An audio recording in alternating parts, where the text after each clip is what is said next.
Entramos na prece, né? A alegria da prece, todo mundo fez bonitas considerações sobre a prece e realmente a gente precisa continuar nesse treinamento. Eu tenho a impressão que todos nós já tivemos essa vontade de termos uma prece atendida, né? Atendida assim de uma forma bastante palpável, que a gente pudesse perceber. E eu tenho certeza também que muitos de nós já teve uma prece atendida e também nem percebeu que teve. Isso também é outra coisa que acontece, né? Então nós estamos aí entre duas situações. Aquela de falarmos diretamente com Deus, termos esse privilégio, em que alguns irmãos nossos pretendem ter, não é? Que é aquela ideia do sectarismo, aquela ideia de que as pessoas podem ter aquele convívio direto, aquele contato direto. E, por um outro lado, a gente muitas vezes não percebe o efeito da prece, não percebe a resposta da prece, porque efetivamente a gente fez uma prece, mas na verdade a resposta veio de uma forma que a gente nem esperava e nem pensava que viria desse jeito, não é? Então, às vezes a gente faz uma prece para um objetivo e acontece coisas totalmente diferentes, mas que tinha por finalidade alcançar aquele objetivo sob uma via reversa, né? De uma forma diferente. Então, nós também temos essa dificuldade. Bom, o Santo Agostinho, né? Santo Agostinho fala pra gente na Alegria da Prece que é uma coisa assim que conforme a gente vai nessa toada, nesse entendimento da prece, ela vai ficando cada vez, assim, diríamos assim, mais apurada, né? Mais refinada. E eu tenho a sensação de que quando ele fala, não é?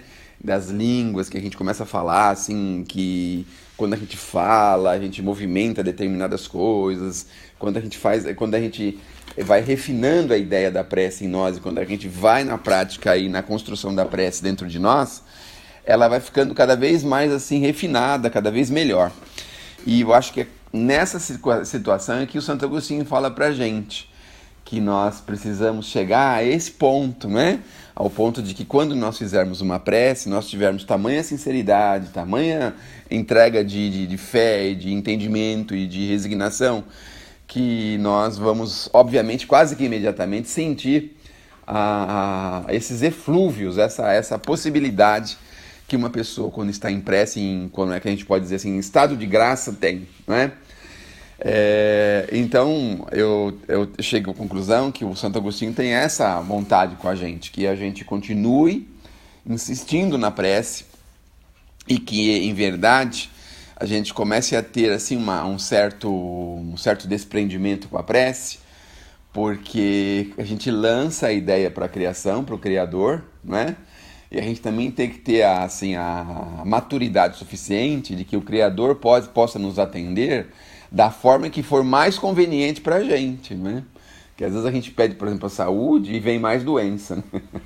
A gente pede muitas vezes um livramento material, pede um negócio assim, o recurso para determinado caminho, qualquer direção, e aí vem mais escassez, mais dificuldade.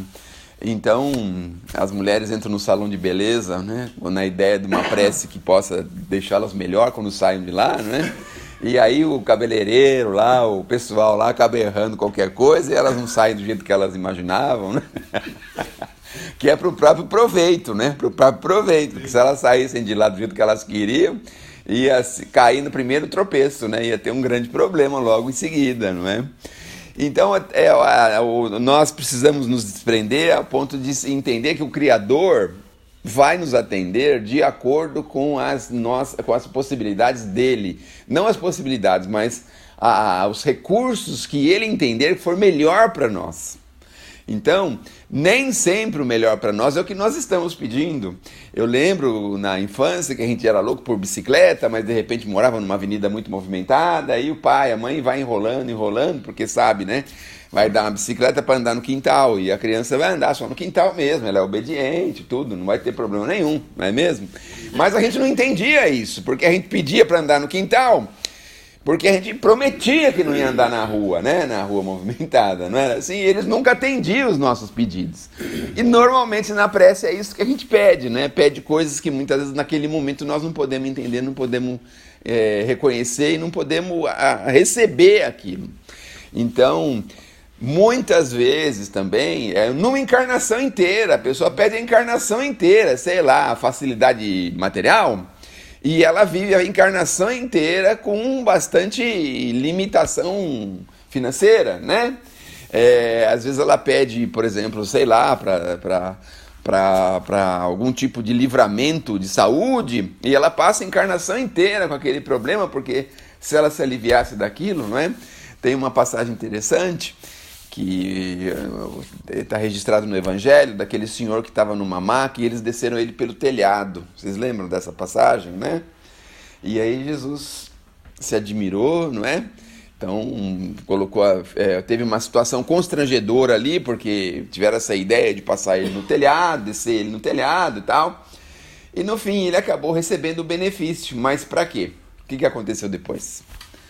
Poucas horas depois ele foi encontrado lá, junto de algumas pessoas, numa taberna, de algumas senhoras, de algumas coisas assim, talvez comemorando, né? Comemorando. Então, por exemplo, a gente tem um problema de saúde, aí a gente recebe a bênção, o benefício, depois a gente sai comemorando, né? Sei lá, tinha uma cirrose hepática, aí depois largou da cirrose e vai lá comemorar com os amigos, porque nós se livramos dela, né? E aí a gente volta na mesma condição, no mesmo problema, na mesma dificuldade. Então nós precisamos estar bastante confiantes, porque eu tenho também a sensação que quando a gente chega nesse ponto, o simples fato da gente poder confiar com a criação, com as leis do Criador, com o nosso Pai, o nosso Criador, já nos traria e nos trará uma alegria muito grande, porque nós vamos depositar toda a nossa confiança. Então, às vezes você vai no hospital, o senhor está escutando, senhor Pereira? 30%? Eu estou perdendo 70%. Você tem que falar mais alto então, né? O microfone. Aí você vai no hospital, por exemplo, você vê 2 leitos lá, um de uma pessoa revoltadíssima e o outro de uma pessoa calma, tranquila e confiante. Não raras vezes, aquela pessoa que está naquele leito ali, naquela dificuldade, numa condição muito difícil, que está numa condição de saúde muito pior, aquela que está confiante, está tranquila, né? E aquela outra pessoa que talvez tenha tido qualquer bobagemzinha, sei lá, foi pôr um duplo J, sei lá, umas coisas assim, ela está mais assim, tá mais assim, nervosa, irritada, porque está chegando o fim de semana e tinha os compromissos, não vai poder ir nos compromissos, na Moca, na Vila Prudente, sei lá onde. Não é mesmo? E aí dá aquele problema, aquela dificuldade, aquela coisa difícil, não é? Então nós vamos percebendo que, em verdade, é isso, a confiança, não é? O cara vai desencarnar, tá com um problema terrível, vai desencarnar, ele tá confiante, tá bem, tá tranquilo. É mais ou menos como acho que todos nós precisamos aspirar a chegar nessa confiança total no Criador, porque deve ser muito ruim a gente chegar... Vou falar uma idade bem avançada aqui, com mais de 100 anos, porque se eu falar antes, eu vou acabar falando de alguém aqui. Com mais de 100 anos, ranheta, chateado, aborrecido, nervoso, irritado o tempo todo, querendo brigar, não é?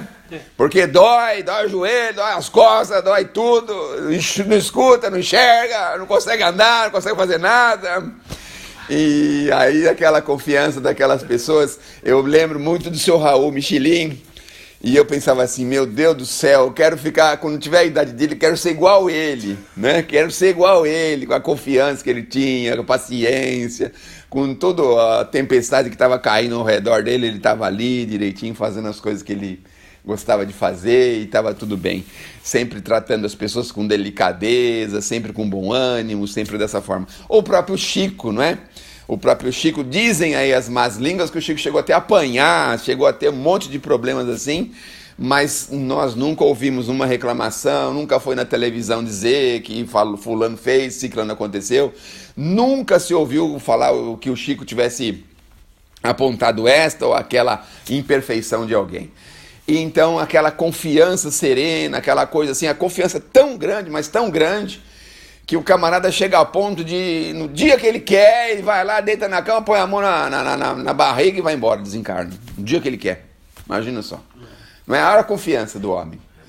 E aí, a prece é isso. A confiança é essa interligação, essa ligação que nós vamos ter. Quando a gente fala em prece, também é melhor parar, né? Melhor parar já. Melhor, chega. Melhor parar, né? Tá bom, depois a gente fala outras coisas então. Muito obrigado.